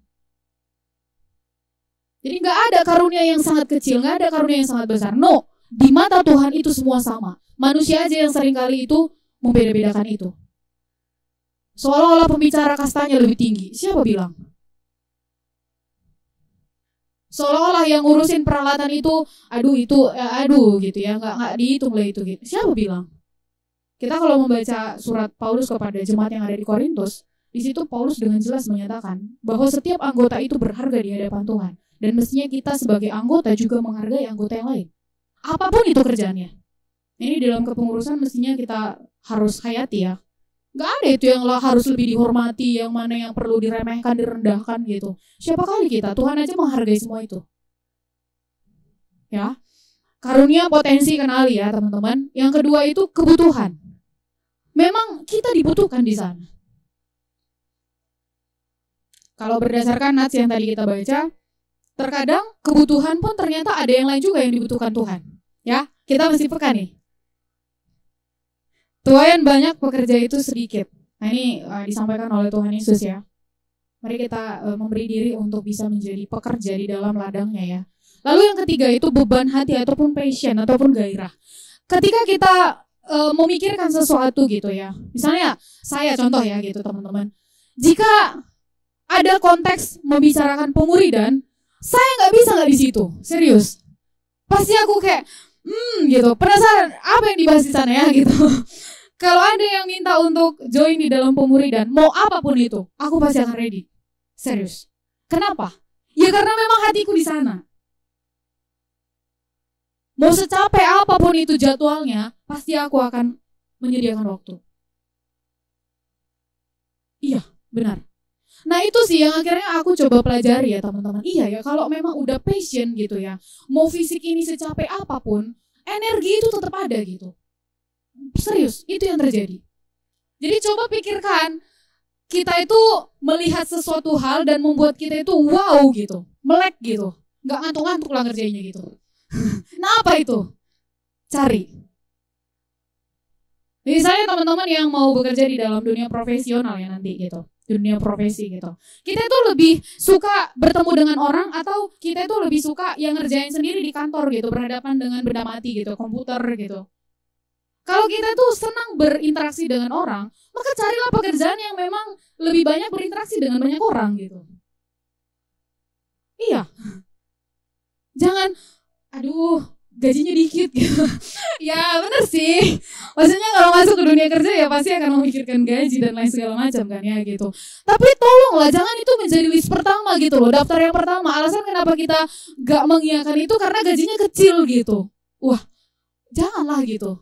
Artinya kita kan jadi menutup Allah bekerja gitu ya. Maksudnya gini, apakah gak mungkin ya Allah itu akan mempromosikan kita? Nah ini karena table talk kemarin ya, Bang Nathanael menggunakan istilah promosi gitu ya. Jadi saya keingat, apa gak mungkin ya Allah itu mempromosikan kita di dalam pekerjaan kita dan kita itu naik level dan kita punya penghasilan yang banyak juga?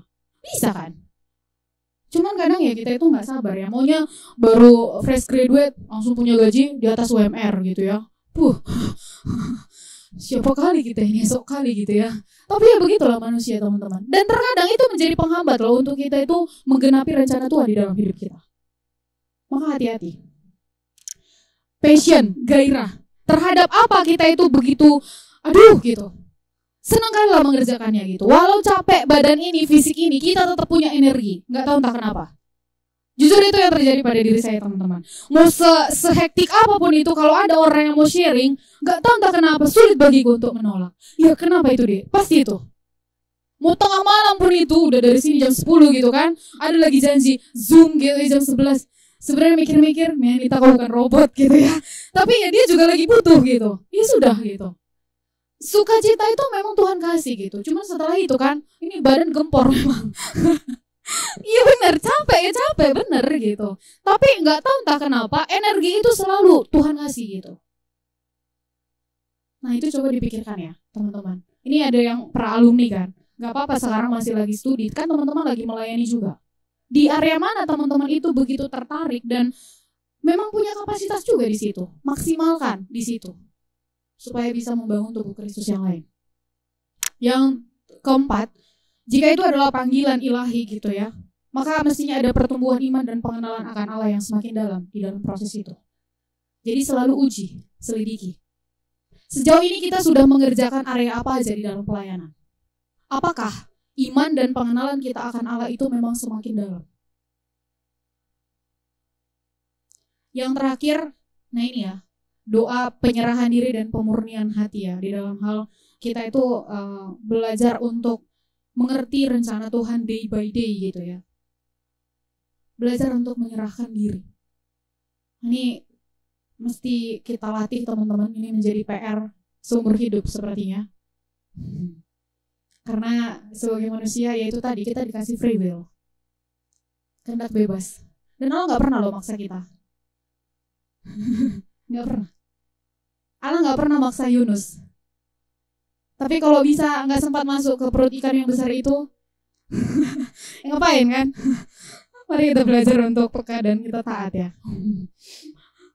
Jangan seperti Yunus ya. Ya kalaupun pernah mengalami seperti Yunus, ya biarlah itu menjadi satu pengalaman yang akhirnya membangun sesama kita juga. Supaya mereka tidak mengulangi jejak itu maksudnya. Next. Panggilan ilahi ini memiliki tujuan atau target yang spesifik. Contoh Paulus, mari kita buka Kolose 1.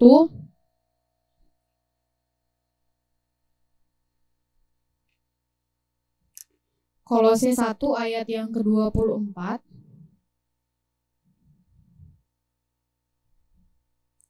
Sampai dengan 29.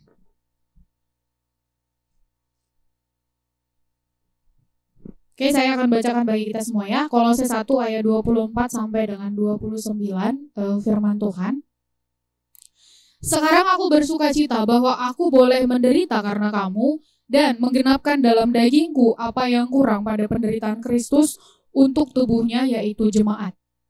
Aku telah menjadi pelayan jemaat itu sesuai dengan tugas yang dipercayakan Allah kepadaku untuk meneruskan firman-Nya dengan sepenuhnya kepada kamu, yaitu rahasia yang tersembunyi dari abad ke abad dan dari keturunan ke keturunan, tetapi yang sekarang dinyatakan kepada Allah, kepada orang-orang kudusnya.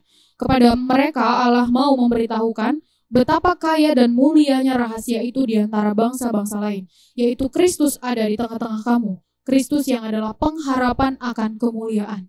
Dialah yang kami beritakan apabila tiap-tiap orang kami nasihati dan tiap-tiap orang kami ajari dalam segala hikmat untuk memimpin tiap-tiap orang kepada kesempurnaan di dalam Kristus. Itulah yang kuusahakan dan kupergumulkan dengan segala tenaga sesuai dengan kuasanya yang bekerja dengan kuat di dalam aku. Mari kita baca bersama-sama ayat yang ke-29, 1, 2, 3. Itulah yang kuusahakan dan kupergumulkan dengan segala tenaga sesuai dengan kuasanya yang bekerja dengan kuat di dalam aku. Jadi teman-teman, panggilan ilahi itu memiliki tujuan ataupun target yang spesifik.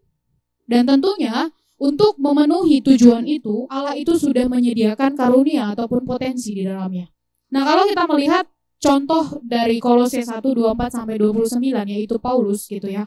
Tujuan ataupun target spesifik yang dikerjakan oleh Paulus apa?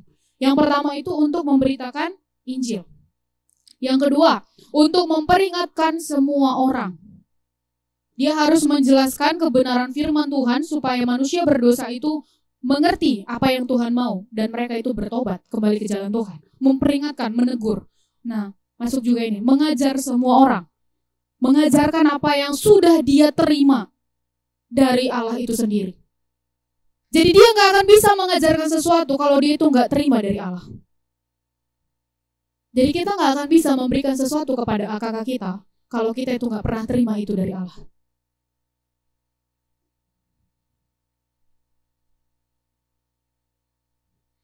Yang keempat, untuk memimpin tiap-tiap orang kepada kesempurnaan.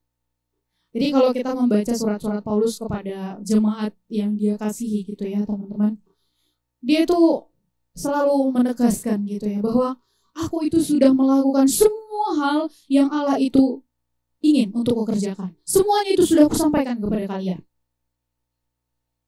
Ini menurutku sesuatu yang sangat dalam ya gitu. Paulus sejak dia ditangkap oleh Kristus, ketika dia begitu bersemangat untuk menganiaya ataupun menghabisi orang-orang yang mengikut Kristus pada saat itu gitu ya. Di situ dia ditangkap dan dia berbalik kepada Allah dan pertobatan itu betul-betul menghasilkan kehidupan yang begitu radikal. Benar-benar gak balik lagi ke sana gitu. Gak balik lagi ke kehidupan yang dulu gitu. Dia itu benar-benar belajar untuk mengarahkan pandangannya itu kepada panggilan ilahi yang dia sudah terima gitu. No turning back, gak balik lagi gitu. Ini benar-benar fokus, makanya dituliskan di Filipi 3 itu, aku mengarahkan pandanganku kepada panggilan surgawi itu. Fokus.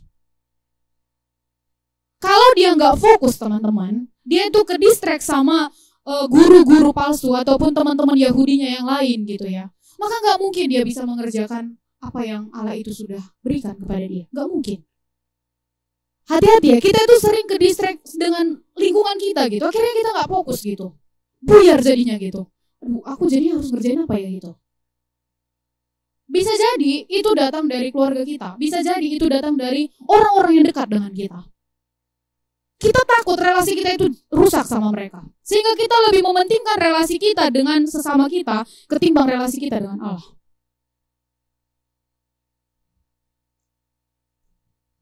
Ya, jadi mari kita sekali lagi secara jujur gitu ya. Apa iya ya?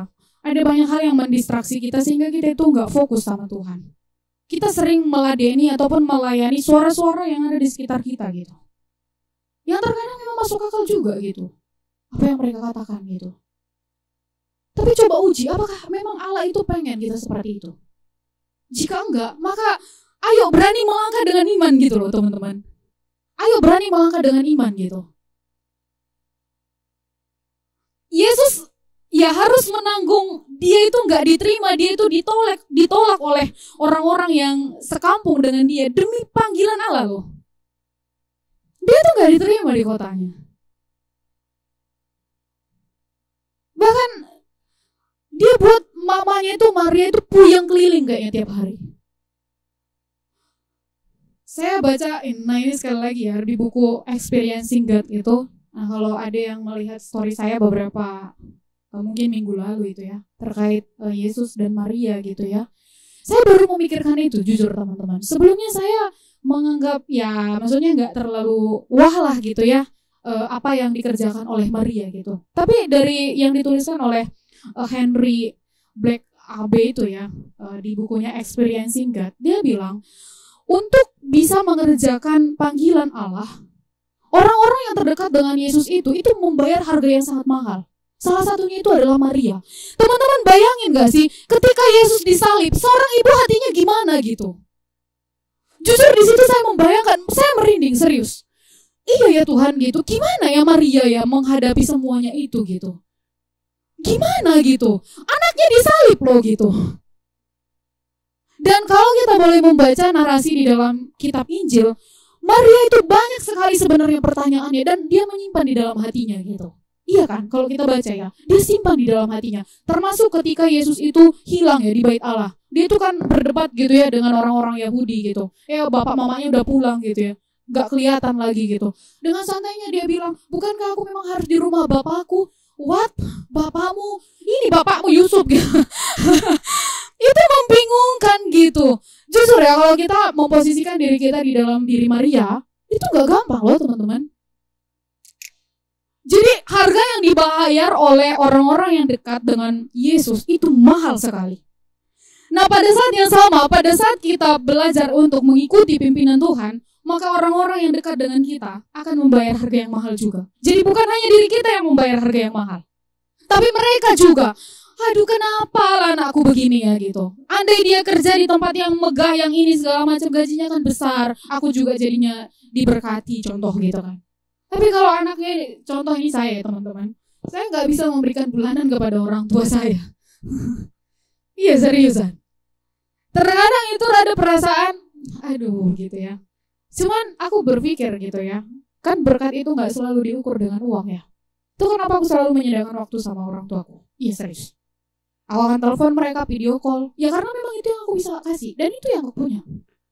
Jika aku punya berkat yang Tuhan titipkan, aku akan memberikan misalnya makanan sama mereka atau memberikan apa yang mereka butuhkan. Iya. Jadi kita mesti melihat berkat itu dari kacamata yang lebih luas ya.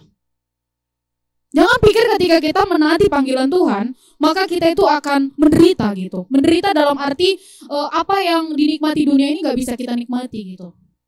No. Ya semoga persepsi kita terkait berkat dan terkait hidup ini pelan-pelan itu diperbaharui ya teman-teman lewat relasi kita yang terus-menerus kita bangun dengan Tuhan. Oke, next slide. Nah teman-teman, kalau kita boleh kembali ke perikop yang tadi ya, mengapa ya tujuan itu penting bagi Paulus? Kalau kita boleh melihat, Paulus itu menyadari keberadaan dirinya sebagai pelayan Allah. Di situ dia menuliskan ya, di ayat yang ke-25, aku telah menjadi pelayan jemaat itu sesuai dengan tugas yang dipercayakan Allah kepadaku untuk meneruskan firman-Nya dengan sepenuhnya kepada kamu. Jadi Paulus begitu sadar dan dia terus menghayati identitas dirinya sebagai pelayan Allah, pelayan bagi jemaat-jemaat yang dia layani. Itu kenapa tujuan itu penting bagi dia.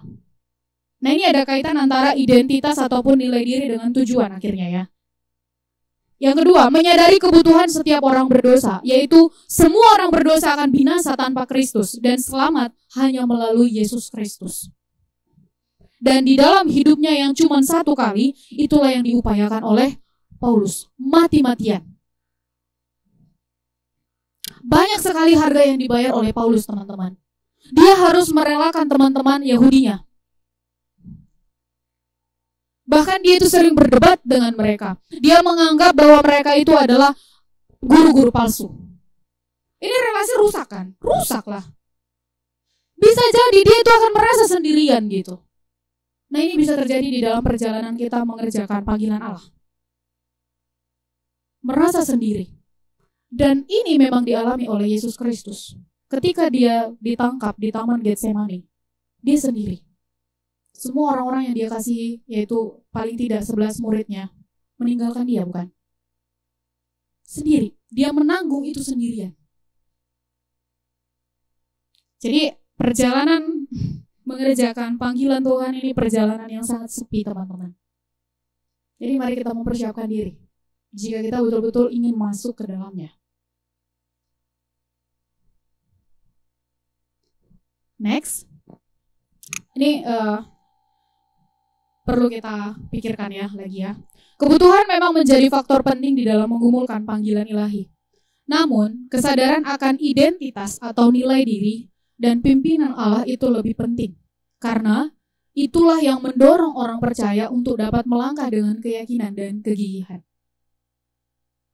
Jadi, di dalam kita mengerjakan panggilan Tuhan, teman-teman, maka Allah itu sebenarnya menolong kita untuk semakin menghayati identitas baru yang Dia berikan di dalam Kristus. Itulah yang terus kita pupuk hari demi hari, kita pelihara. Dan makin panjang perjalanan kita, maka kita betul-betul akan mengalami bahwa ya memang kita itu puas itu di dalam Kristus saja gitu. Sekarang mungkin belum gitu. Masih banyak hal yang kita itu inginkan gitu, yang bisa memuaskan diri kita. Tapi ketika kita melangkah dengan iman day by day bersama dengan Tuhan gitu ya, maka sebenarnya di dalam proses itu Allah itu sedang memperbaharui diri kita dan membuat kita betul-betul yakin bahwa kita itu adalah milik Tuhan yang sangat Dia kasihi. Sehingga Dia cukup bagi kita. Dia cukup, serius.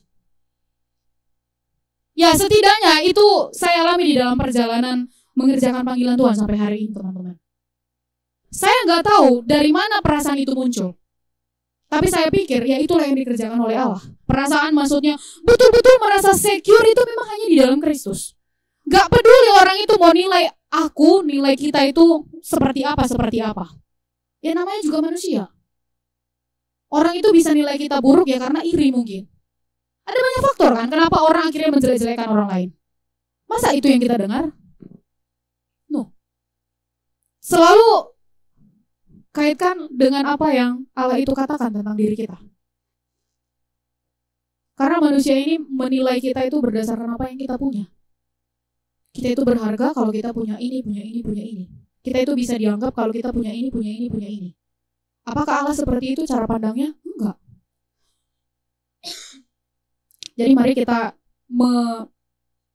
menyelidiki ya, memeriksa ya. Selama ini pikiran-pikiran siapa yang kita itu masukin ke dalam kepala kita? Pikiran Allah atau pikiran keluarga kita? Itu merusak sekali. Yang paling dekat dengan kita keluarga ya. Biasanya definisi sukses berkat menurut keluarga itu benar-benar sesuai dengan duniawi kali. Kecuali kalau keluarga kita itu udah bertobat ya.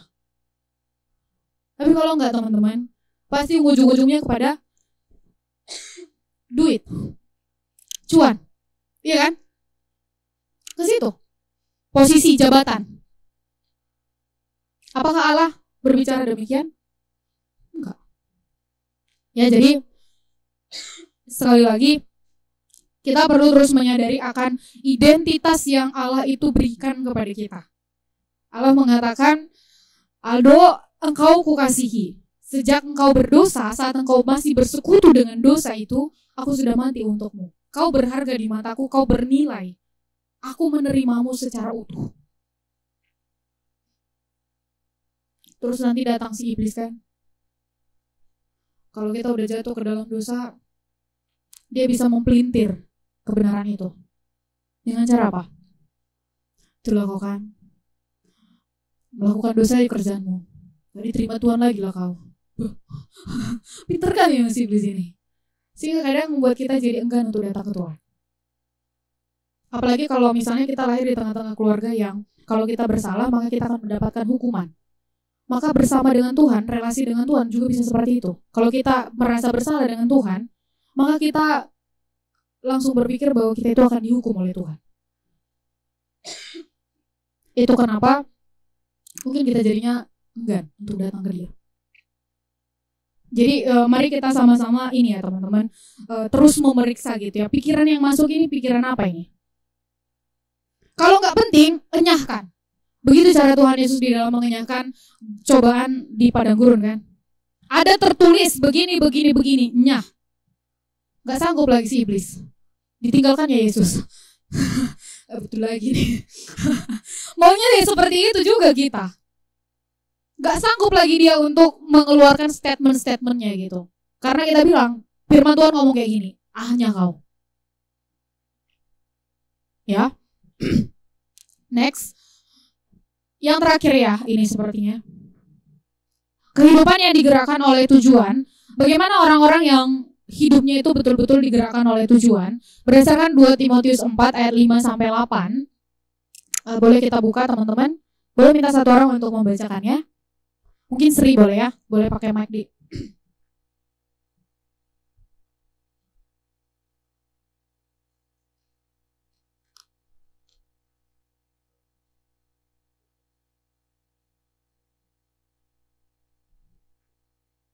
Dua Timotius 4 ayat 5-8.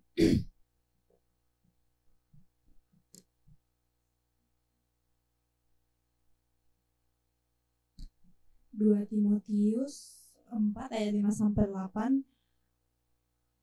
Tetapi kuasailah dirimu dalam segala hal, sabarlah menderita, lakukanlah pekerjaan pemberitaan Injil dan tunaikanlah tugas pelayananmu.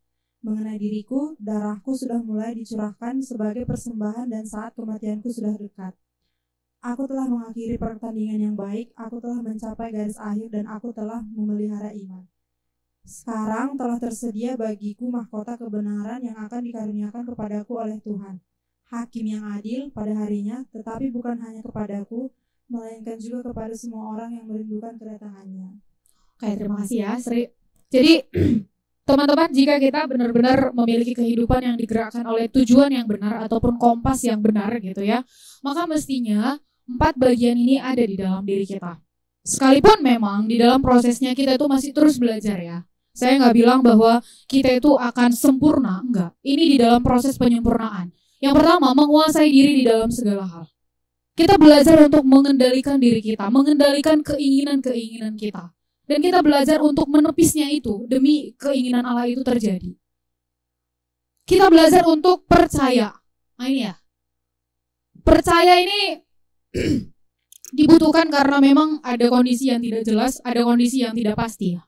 Kita belajar untuk mempercayakan hidup kita ini kepada Allah, Sang Pemilik hidup kita. Dan kita belajar untuk ya taat aja terus gitu.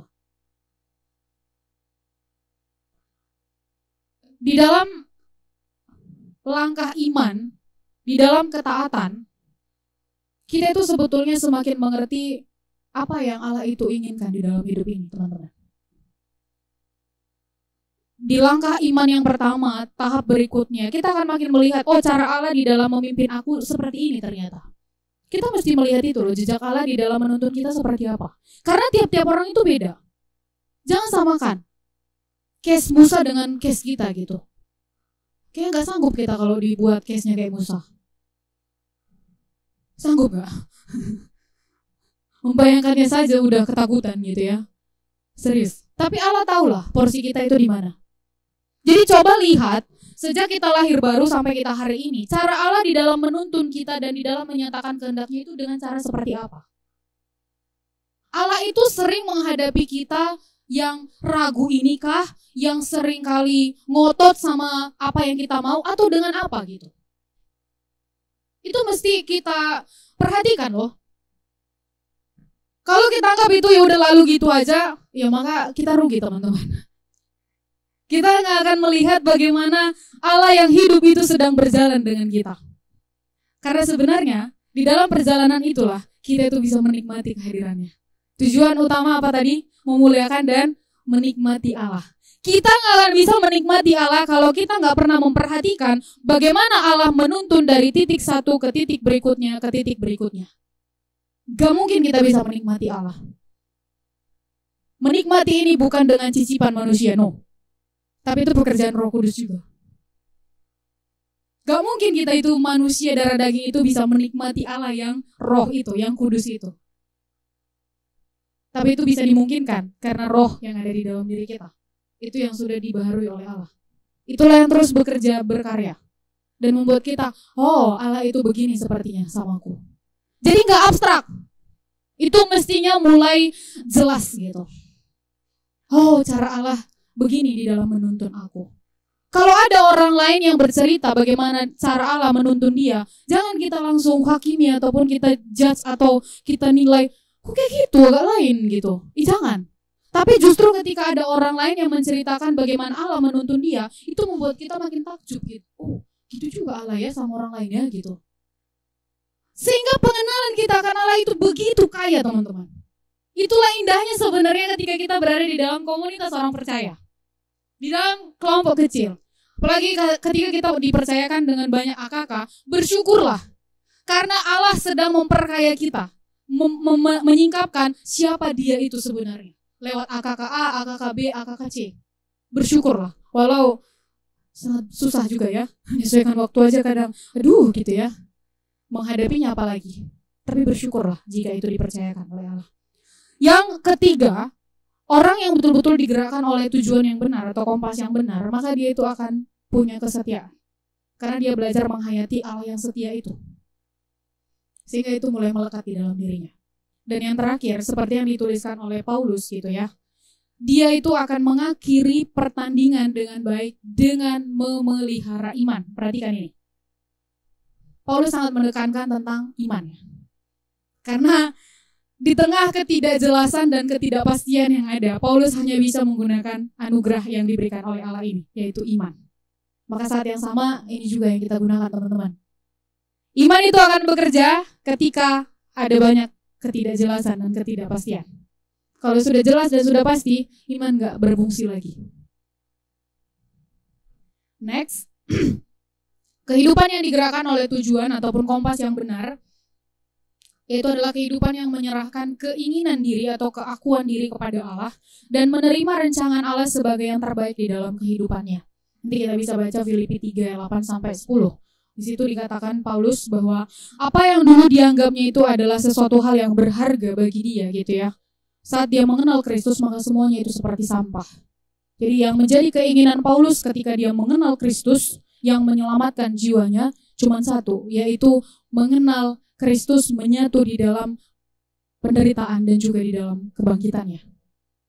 Maka mestinya sebagai anak Tuhan itu juga yang menjadi keinginan kita di dalam hidup ini. Dan terus-menerus menghayati identitas dan nilai diri di dalam Kristus saja. Karena mengenai tujuan dan identitas ini dua hal yang tidak terpisahkan, teman-teman.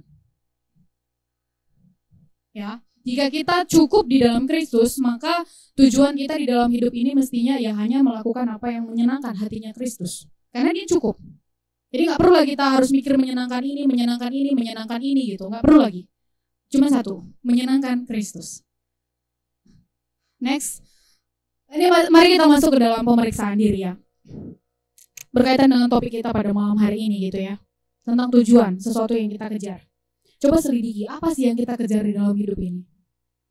Apakah ada kebutuhan fisiologis, rasa aman dan nyaman, kasih sayang, harga diri, atau aktualisasi diri? Nah, selidiki kebutuhan mana yang menjadi penghambat di dalam mengikuti pimpinan Tuhan. Di dalam merespon panggilan Tuhan. Kebutuhan yang mana?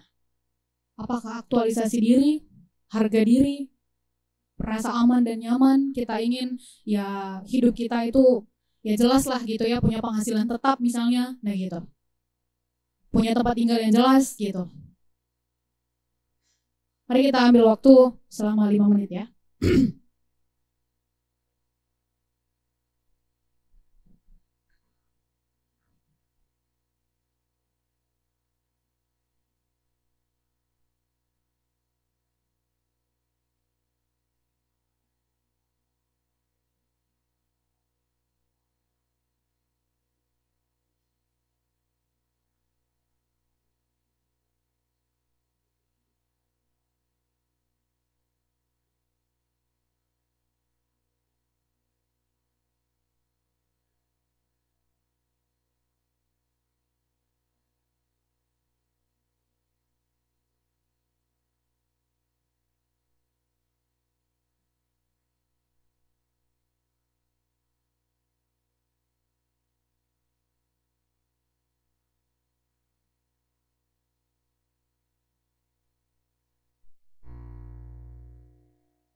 teman-teman boleh mencatat ya, kalau ada kebutuhan-kebutuhan tertentu yang memang masih sulit bagi kita gitu ya untuk melepaskannya gitu. Dan mari kita coba fokuskan ke hal itu gitu ya di dalam beberapa minggu ke depan gitu. Melihat bagaimana Tuhan itu akan membebaskan kita dari ikatan kebutuhan itu, apakah itu fisiologis, rasa aman dan nyaman, kasih sayang, harga diri, aktualisasi diri, atau yang lain-lain. Satu saja. Jadi saya rindu supaya lewat pelatihan pemuridan ini ada hal-hal yang kita menangkan bersama dengan Kristus.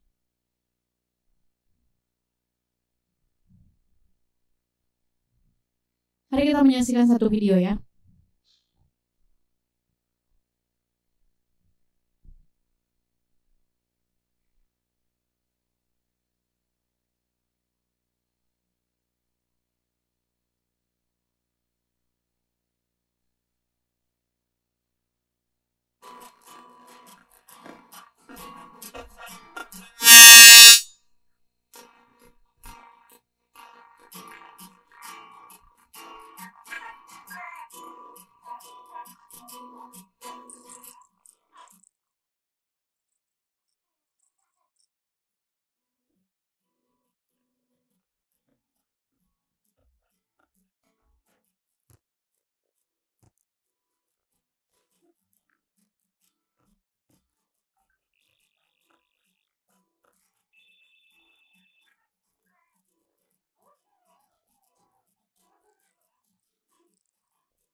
Oke.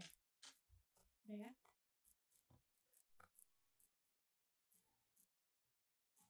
Tadi di awal sesi ini saya telah mengatakan bahwa hidup ini singkat.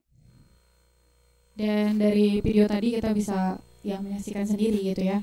Begitu cepatnya gitu ya. Seperti uap begitu ya. Kalau tadi di awal sesi ini gitu ya. Seperti uap, seperti rumput yang hari ini ada bisa besok udah nggak ada gitu ya. Jadi sangat singkat. Next slide.